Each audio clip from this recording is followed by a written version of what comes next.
Life is tough. We all know that, right? We face setbacks, challenges, and moments where everything feels like it's falling apart. But here's the truth. Resilience isn't just something you're born with. It's something you can build. And in this video, I'm about to show you exactly how. If you're tired of feeling like life knocks you down harder than you can stand up, then this video is for you. We're diving deep into 10 practical ways to not just survive, but to thrive, no matter what life throws at you. And trust me, these aren't your typical surface-level tips.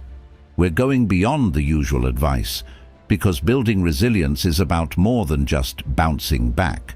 It's about growing stronger, smarter, and more capable with every challenge.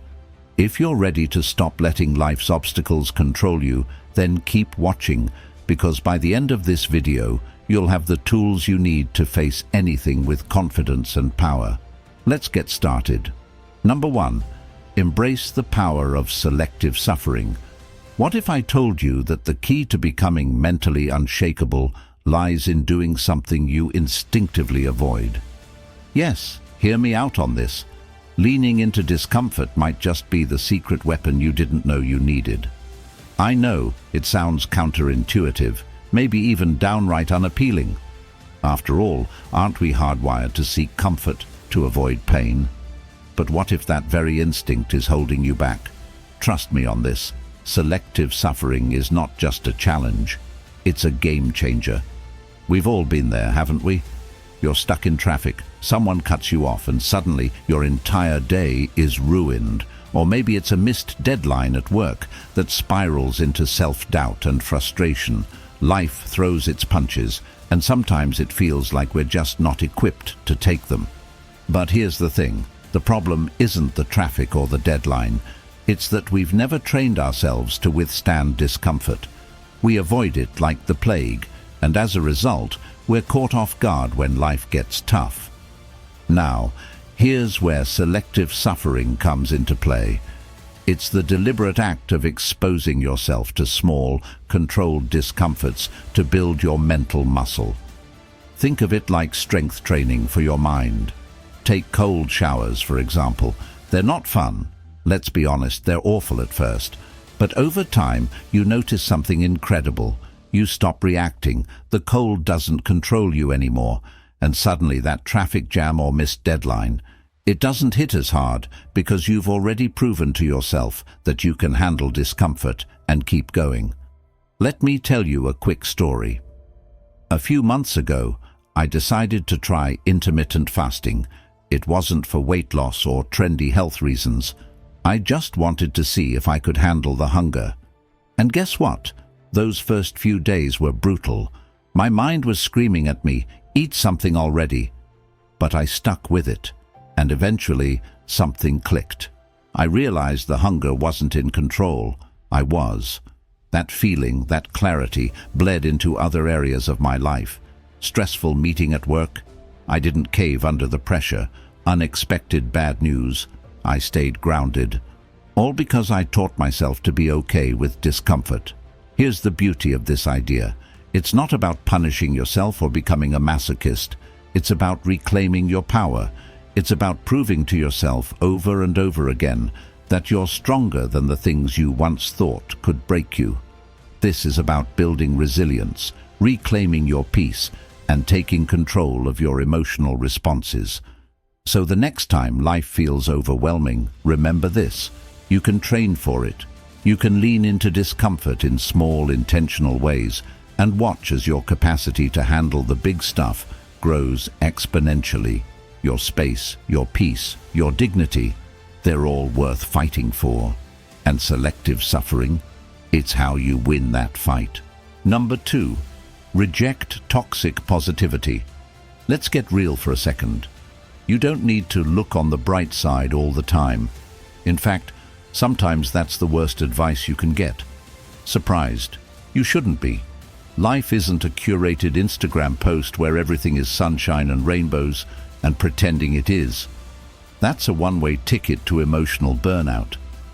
Toxic positivity, the idea that you must be happy and upbeat no matter what, isn't just exhausting, it's downright harmful.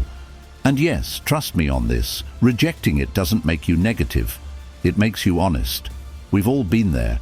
You're venting about a tough day to a friend, and they hit you with, "At least it's not worse," or "Everything happens for a reason."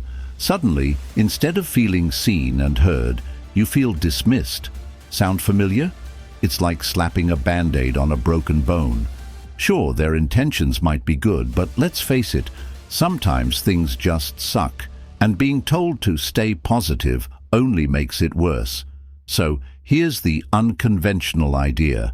Instead of forcing positivity, lean into what you're really feeling.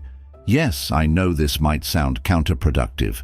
You're probably thinking, won't that make me spiral into negativity? But hear me out. When you allow yourself to feel your emotions, even the messy ones, you're giving yourself a chance to process them. It's like cleaning out a wound before it can heal. Ignoring it, on the other hand, just lets it fester. Let me tell you about a time when I stopped sugarcoating things, and it made all the difference.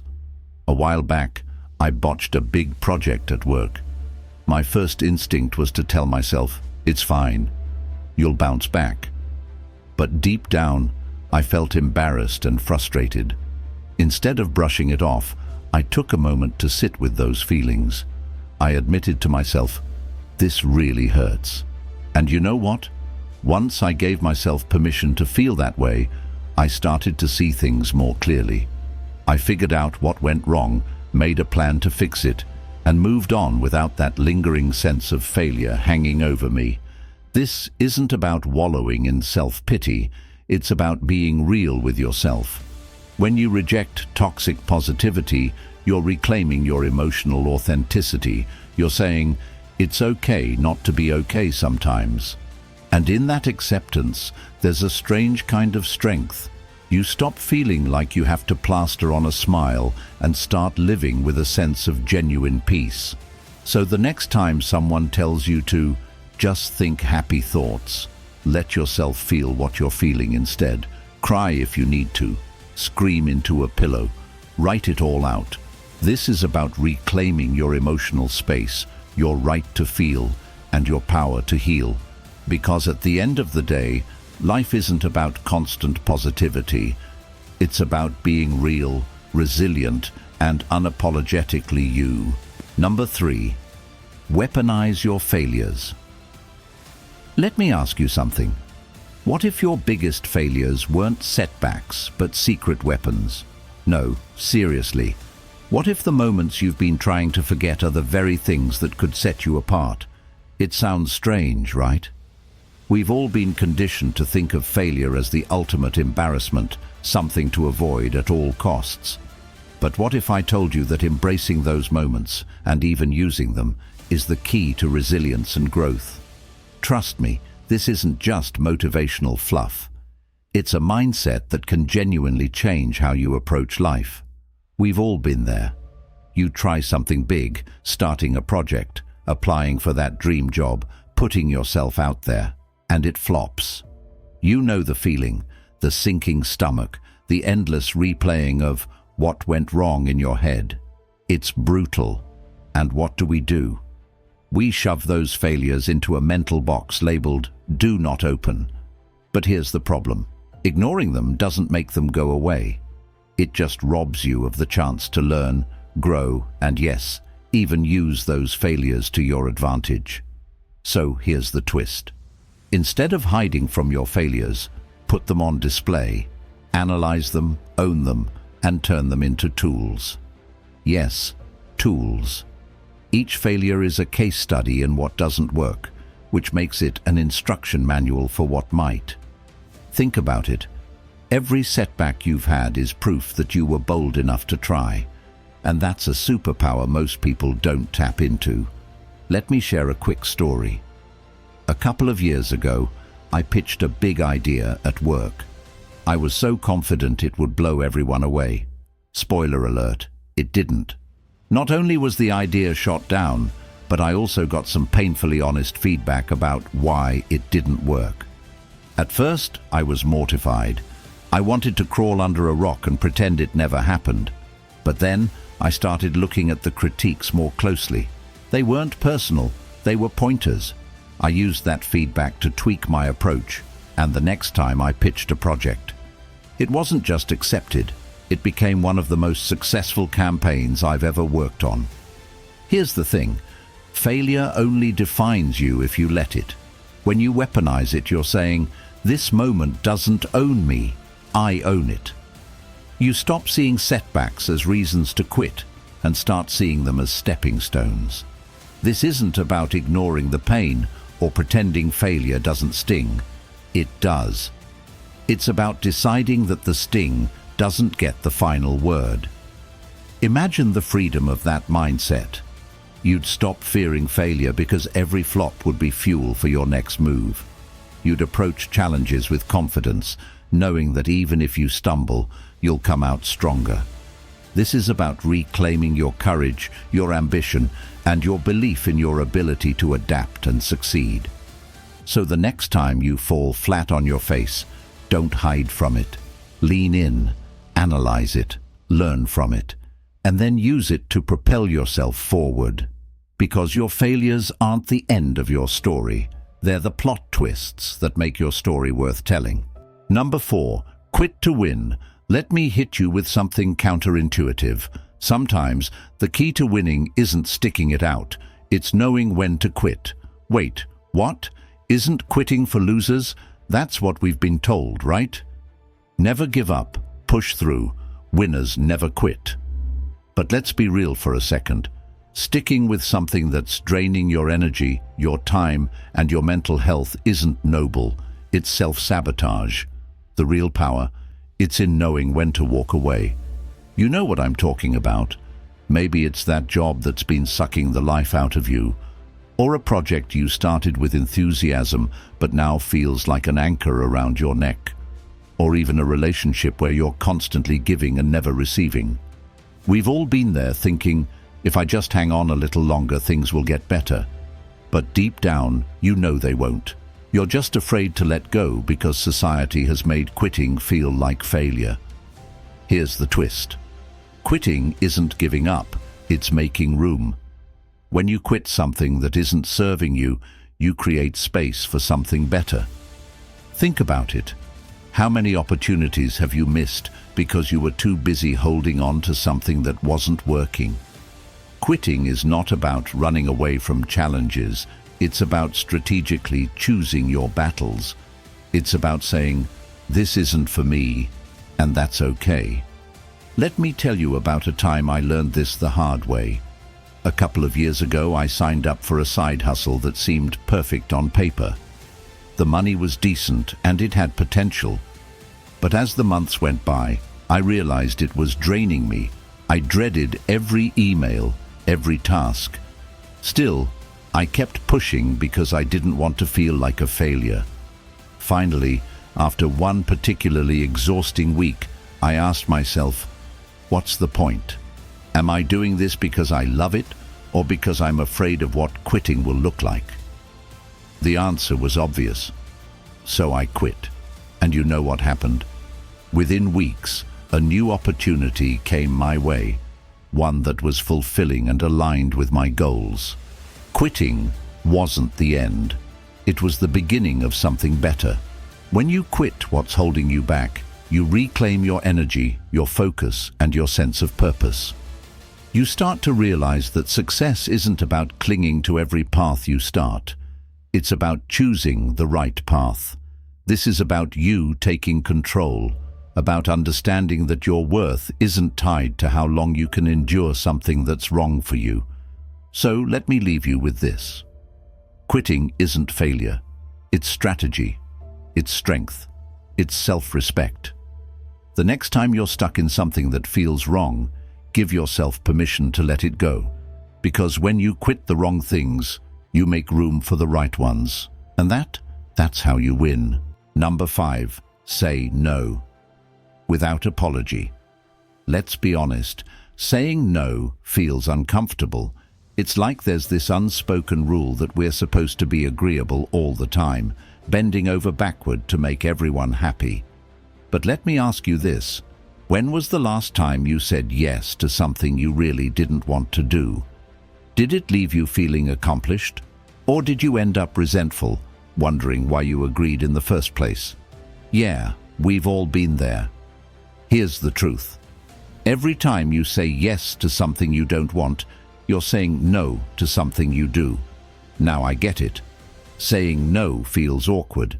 Maybe you're afraid of hurting someone's feelings, or you worry about seeming rude or selfish. But let me flip the script for you. Saying no isn't about being rude. It's about being real. It's about valuing your time, energy, and priorities. The world won't end because you politely declined an invitation or turned down an extra project at work. I promise. So why does saying no feel so hard? Because we've been conditioned to believe we owe people an explanation. Someone asks for your time, and suddenly you're scrambling for excuses like, "Oh, I'd love to, but I'm really busy." Or, "Maybe later, I just have so much on my plate right now." What if I told you that you don't owe anyone an elaborate story? A simple, "No, I can't" is enough. No apology, no over-explaining, no guilt. I remember this one time at work when a colleague asked me to cover for them last minute. My first instinct was to say yes. It's just easier than dealing with the awkwardness of a no, right? But then I thought about the chaos it would create in my already packed schedule, so I did the unthinkable. I said no, just like that. "No, I'm so sorry. No, maybe next time." And guess what? The sky didn't fall. They found someone else to help, and I went on with my day, feeling oddly empowered. Here's the thing. Saying no isn't about shutting people out. It's about drawing boundaries that protect your energy and keep you from overcommitting. When you say no to the things that don't align with your goals or values, you're saying yes to what truly matters. You're saying yes to self-respect, to peace of mind, and to living intentionally. This isn't about being selfish. It's about being honest, with others and with yourself. So the next time someone asks for something that doesn't sit right with you, take a breath, smile, and simply say, "No, I can't." No apologies, no awkward justifications, because saying no doesn't make you a bad person. It makes you a person who knows their worth. And that's something to be proud of. Number 6, invest in solitude. Here's a thought. Solitude isn't loneliness, it's a superpower. Now, before you roll your eyes and think, "Great, another pitch for self-care," hear me out. We live in a world where being busy is glorified. Every moment seems filled with pings, notifications, and an endless stream of urgent demands. It's like the noise never stops. And yet, in all that chaos, have you ever paused to wonder, when was the last time you were truly alone? Not scrolling through your phone, not half watching a show, but really alone with your thoughts. Sounds a little intimidating, doesn't it? But it shouldn't be. We've all been there, trapped in the never-ending cycle of social obligations, work deadlines, and family responsibilities. You know the type of day. You're answering emails while texting a friend about plans you don't even want to commit to. By the time you get a moment to yourself, you're too drained to enjoy it. And that's the problem. We treat alone time as a luxury, something we get to indulge in only after everything else is taken care of. But what if solitude wasn't the last thing on your list? What if it was the first? Here's the twist. Investing in solitude doesn't mean isolating yourself. It's not about shutting out the world. It's about tuning into yourself. When you're alone, truly alone, you create space to think, to process, and to reconnect with what really matters to you. It's like clearing the mental clutter to find clarity. And let me tell you, clarity is priceless. It's in those quiet moments that the best ideas are born, the hardest decisions become clear, and the things that once felt overwhelming start to make sense. I remember this one weekend when everything felt like too much. Work was chaotic. I had family obligations piling up, and my social calendar looked like a minefield. Instead of powering through, I did something radical. I turned off my phone, cancelled my plans, and spent the day alone. No agenda, no distractions. Just me, a notebook, and my thoughts. At first, it was uncomfortable. The silence felt loud, if that makes sense. But then something shifted. I started to feel lighter, more in control. By the end of the day, I wasn't just caught up, I was ahead, mentally and emotionally. And that's the magic of solitude. It's not about escaping life, it's about equipping yourself to handle it better. When you invest in solitude, you're not being selfish, you're being strategic. You're giving yourself the time and space to recharge, to refocus, and to come back stronger. It's about reclaiming your peace, your priorities, and your power. So here's my challenge to you. Make solitude a priority. Schedule it if you have to, but don't treat it as an afterthought. Use it to reflect, to dream, to plan. Because when you invest in solitude, you're investing in yourself.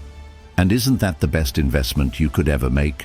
Number 7, treat adversity as a game. Here's a wild thought. What if you could treat adversity like a game? Now I know what you're thinking. That sounds a little too optimistic, doesn't it? Trust me, I get it. When life throws curveballs, it can feel like it's all crashing down. But hear me out. What if those challenges you face weren't obstacles, but opportunities for you to level up? What if the tough stuff wasn't meant to break you, but to sharpen you, to show you how strong you really are? Yeah, I know it sounds a little out there, but stick with me. We've all been there, right? The moments when everything seems to be going wrong, deadlines piling up, people demanding your attention, things just slipping out of your control. You know that feeling when it feels like you're stuck in quicksand, fighting to stay afloat? It's exhausting, frustrating, and honestly, it can feel like you're playing a game that you didn't sign up for. But what if I told you that the secret to winning this game lies in shifting how you approach it? Here's the twist. What if you could treat every challenge like the next level in a video game? Instead of getting overwhelmed, you break it down into smaller tasks, like missions you need to complete to keep moving forward. Each setback? That's just a plot twist, a puzzle to solve. Each failure? It's just part of the quest. An experience that helps you unlock the next skill, the next power-up, the next version of yourself. This approach isn't just about looking at things differently, it's about taking back your control. I remember a time when everything at work felt like it was falling apart. A big project I'd been working on for months suddenly hit a major snag. I had deadlines looming, my team was depending on me, and I could feel the pressure building. I could have panicked, but instead, I asked myself, what's the next level? What's the next step I need to take to get past this? So I broke the problem down, set mini goals, and treated each task like a mini mission. Slowly but surely, things started falling into place. By the end, I wasn't just done with the project, I was stronger, smarter, and better prepared for whatever came next. This approach is about more than just surviving the tough times. It's about embracing the challenge as part of your growth. It's about reframing adversity as a game you can play and win, rather than something that's happening to you. When you shift your mindset like this, you stop being the victim of your circumstances, and you start being the hero of your own story. You reclaim your peace, your confidence, and your power. So next time life hands you a tough challenge, remember, it's just the next level. You've got the tools, the strength, and the strategy to make it through. And when you come out on the other side, you won't just have won the game, you'll have leveled up in a way you never thought possible. Life's challenges, they're not your enemy. They're your game to win. Number 8, burn bridges. Sometimes. Here's a bold one for you. Sometimes burning bridges is exactly what you need to do. Yes, I said it. We've all been taught that burning bridges is a bad idea, that it's something you should avoid at all costs. But here's the truth. Some bridges need to be burned. Now, I know what you're thinking. That sounds dramatic. Isn't there always a better way? Trust me on this. Sometimes leaving behind toxic situations, relationships or environments isn't just necessary. It's the only way forward. You know the type. The friendships that drain you, the work environments that stifle your creativity, or those family dynamics that leave you questioning your self-worth. We've all been there, right? Sticking around because we're told it's the right thing to do, or because we don't want to cause a scene. But what happens when sticking around starts to take a toll on your mental health, your confidence, or your happiness? What happens when the very people or situations you're trying to keep intact are holding you back from becoming the person you're meant to be? That's when it's time to rethink things. Here's the thing. Burning bridges doesn't have to be dramatic. It's not about slamming doors or causing chaos. It's about making a conscious decision to walk away from what no longer serves you. Think of it as creating space in your life for growth. In fact, this is the ultimate act of self-respect. When you let go of those draining connections, you're not just saying goodbye to people or situations. You're saying hello to yourself. You're choosing your peace, your happiness, and your future over comfort or approval from others. It's not about vengeance or anger. It's about setting boundaries and giving yourself the freedom to flourish. Let me tell you about a time when I had to burn a bridge. I was working in a job where I felt underappreciated and overworked. I had been struggling with the decision for months, questioning if I was being too sensitive. But one day I realized I was losing sleep, losing confidence, and losing my sense of self. So I made the decision to quit. I walked away with no regrets, and while it wasn't easy at first, it was the best choice I could have made. It cleared the path for new opportunities, a healthier mindset, and more meaningful relationships. And you know what? That decision, painful as it was at the time, was the beginning of a new chapter in my life. Here's what I want you to know. Burning bridges isn't about making a scene or throwing things in people's faces. It's about reclaiming your peace. It's about taking a stand for your worth. Yes, there will be moments of guilt or fear, but in the end, choosing yourself is the ultimate form of self-love. When you stop over-explaining or backing down to keep others happy, you start living authentically. You start building the life you deserve, one where your happiness is the priority. So, if you're holding on to something or someone that's no longer helping you grow, let it go. Burn that bridge and watch yourself step into a future where you're free to thrive. Your peace, your happiness, and your boundaries are worth it. Number 9. Welcome criticism like a coach. Here's a radical idea. What if you stopped avoiding criticism and started welcoming it like a coach? I know. Right now, you're probably thinking, criticism? Really? That's not exactly the best part of life, is it? But hear me out. What if I told you that criticism, when embraced the right way, could be the one thing that truly helps you grow? Yes, trust me on this. Criticism isn't the enemy. It's the coach you never knew you needed. We've all been there, haven't we? That sinking feeling when someone points out something you missed or calls you out on your mistakes. Your instinct is to defend yourself, right? You want to explain yourself, justify your actions, and maybe even get defensive.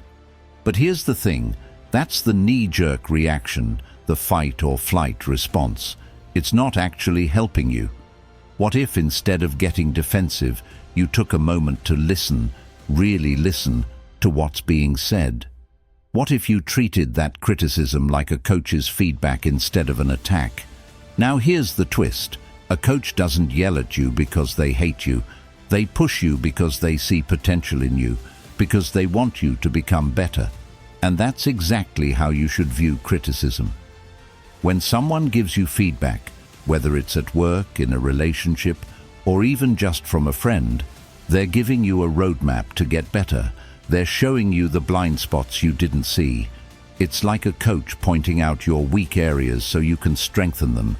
And yes, it might sting at first, but when you start treating criticism as a tool for growth rather than a personal attack, you'll start seeing the benefits almost immediately. I'll tell you about a time when I really leaned into this idea. A few months ago, I was working on a project that I thought was top-notch. I was proud of it. And then, out of nowhere, a colleague gave me some pretty harsh feedback. At first, I was frustrated. Who wouldn't be? But then, I remembered this whole coach approach, so I decided to pause and really listen. And guess what? What I learned was invaluable. Sure, there were things I didn't want to hear, but the feedback highlighted areas I could improve on. Instead of rejecting it, I embraced it. And the result was a version of the project that was so much stronger. And yes, that feedback made me better. It made me realize that criticism wasn't there to break me. It was there to help me level up. Here's the thing. When you start welcoming criticism like a coach, you take away its power to hurt you. Instead, it becomes an opportunity for improvement, a chance to sharpen your skills. You stop over-explaining or getting defensive, and you start learning from every situation. You become more self-aware, more confident in your ability to grow, and you take control of your own development. It's not about perfection, it's about progress, and criticism is one of the fastest ways to make that progress. So, next time you face criticism, try this. Take a deep breath, listen with an open mind, and ask yourself, how can I use this to get better? Because in the end, embracing criticism like a coach is one of the most empowering things you can do for yourself. Your growth, your confidence, and your future are all built on the ability to take constructive feedback and turn it into something amazing. Your space, your peace, and your dignity come from knowing you can handle anything, even the tough stuff. Number 10. Outsource your confidence. Here's a game changer. What if you could outsource your confidence? I know it sounds a bit strange, right? But trust me on this. This might just be the secret to unlocking your full potential. Picture this. You're faced with a big decision, a tough conversation, or maybe even an opportunity that scares you just a little. Now, instead of relying solely on your own confidence or lack thereof, what if you could tap into the confidence of someone else to get you through? Intrigued? Yes, you should be. We've all been there, haven't we? That moment when you're about to speak up in a meeting or take on a new challenge, and you feel the self-doubt creeping in. You know the type, the inner voice that tells you you're not good enough, or what if you fail? It's almost like a second nature to start questioning yourself in those moments. But here's the thing, that voice, it's not always right. In fact, it's often your own insecurity trying to hold you back. So what if you didn't have to rely on that voice? What if you could borrow some confidence from someone else to get through those moments? Here's how it works. Think of someone in your life who oozes confidence. Maybe it's a mentor, a colleague, or even a friend who always seems to handle tough situations with grace. Picture them in your mind when you're about to step into something that feels intimidating. Imagine them standing beside you, offering their support and reminding you that you've got this. The key here is to borrow their confidence temporarily. It's like having a mental toolkit to get you through the tough spots. You might not feel it yourself in the moment, but by channeling their energy and approach, you can start to act with the same assurance they do. Let me give you an example from my own life. A while back, I had to present an important project to a group of senior executives. I was nervous, terrified even. But I had a mentor at the time, someone I admired deeply for their composure and confidence. Before I walked into that room, I took a few deep breaths and mentally pictured my mentor standing next to me, calm and collected. I imagined their words of encouragement, their steady demeanor. And you know what? It worked. I stepped up there and delivered the presentation with way more confidence than I felt inside. It wasn't my confidence, it was theirs, borrowed for a moment. And that made all the difference. Now, here's the real power of this strategy. When you outsource your confidence in this way, you're not only getting through the moment, you're building a mental habit. Each time you borrow confidence, you start to develop your own. You'll find that over time, you don't need to rely on someone else's confidence as much, but in those high-stakes moments, it can be a lifeline, a way to push through the self-doubt and take action. This isn't about faking it or pretending to be someone you're not. It's about recognizing that confidence isn't something we always have in equal measure. Some days, we need a little extra help. This strategy helps you reclaim your space, your peace, and your dignity by getting you to show up as your best self, even when you don't feel like it. Because, let's be real, who hasn't had those moments of second-guessing or feeling unqualified? But when you step into those moments with borrowed confidence, you're not only proving to others that you've got it, you're proving to yourself that you can handle whatever comes your way. So, the next time you're faced with a challenging situation, remember this: outsource your confidence. Picture someone who believes in you, or even just imagine yourself handling the situation like you've seen someone else do it. Channel that energy, act with it, and watch how your own confidence starts to grow. Your space, your peace, and your dignity are yours to take, even when it feels like you don't have enough confidence to go around. You can borrow it, use it, and let it empower you, because you've got this, even when you don't feel like you do. Thank you so much for watching. I hope this video gave you some valuable insights and practical strategies to start building resilience in your own life. If you found this helpful, please give it a like. Your support means the world. And don't forget to subscribe for more content on resilience and personal growth. If you know someone who could benefit from this, share the video with them. It could be just what they need to hear today. Also, I'd love to hear your thoughts. Drop a comment below and share your experiences or challenges with building resilience. Let's start a conversation and support each other. Remember, resilience isn't about avoiding the tough times. It's about learning, growing, and coming back stronger.